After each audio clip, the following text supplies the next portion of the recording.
Now, Stefan, you've got a fantastic initiative called Investor Types, a snappy little podcast. I must say, I love the little graphic where the bull sort of charges in and headbutts things. That's very sharp. You've had some amazing guests on it as well. What was sort of the motivation for that, and what have you learnt along the way with some of the gurus you've had? First off, trying to organise people to do your own graphics is not my forte. So, right. Me lose more hair than a development. So Investor Types podcast, it's essentially, my main role is helping people set up their investment portfolios to understand what investment is right for them. And when I come across them, I normally look at their superannuation. I go, why is your super there? And a lot of people say, I don't know. It's just that's where it is. And then I look at their portfolio, and everyone's got those few little stocks that they might have invested into back in the day, whether it's a mining company or whether it's some sort of a tech startup they wanted to get into that they thought they were going to make money on. And I go, this is getting a bit too close to home, I've got to say. Yeah, that's right. Everyone, I've got them. Everyone's got them and ask them, why do you have that? And they go, because my mate Joe said that it was going to be a good investment and they were about to discover some sort of oil refinery and it was going to make heaps of money, but it never made any money. I'm like, okay, cool. It's not investing. Didn't do it right. Yeah. There's a lot of people that are bandwagon supporters out there. So you're a rugby fan.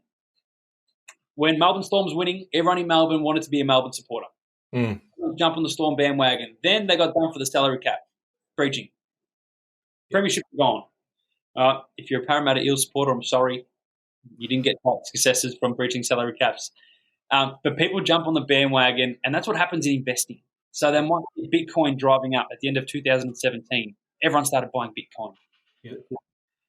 And then all of a sudden, what happened? It fell from grace. It fell from the sky. People lost a lot of money, but now they're stuck there.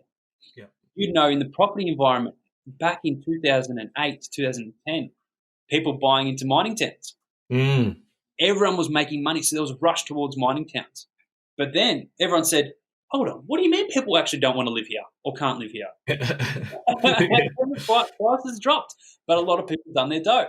Things happen with the share market. So the podcast is simply about educating people on a certain type of investment, allowing them to learn from experts and see how that's positioned for their personal portfolio, whether it's for capital growth, whether it's for income. What are they trying to get out of it? And that's essentially what it is. So we're interviewing heaps of smart people, and we're getting you on the podcast, which I'm excited about. Heaps of smart people up until me, and I'll ruin the average for you. But I appreciate the invitation nonetheless. Running a business and a podcast is a type of investment. I see there's typically 4 ways that people invest their money. They invest money into themselves, and that's to run a business and start a business because, as you know, running a business takes your own money. Mm-hmm. Therefore, you can't go out and buy heaps of properties and shares.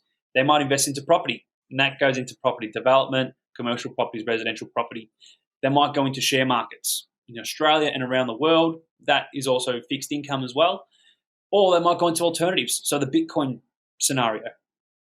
So if we can educate people on those all different types of investments where they invest and speak to the gurus, the guns, the people that do this on a day-to-day basis, then hopefully at least we can educate people before they take that next step and hopefully keep people from making the wrong move. Yeah, I love it, and congratulations on the work so far. I think it's a great show. People should check it out. Once again, it's called Investor Types.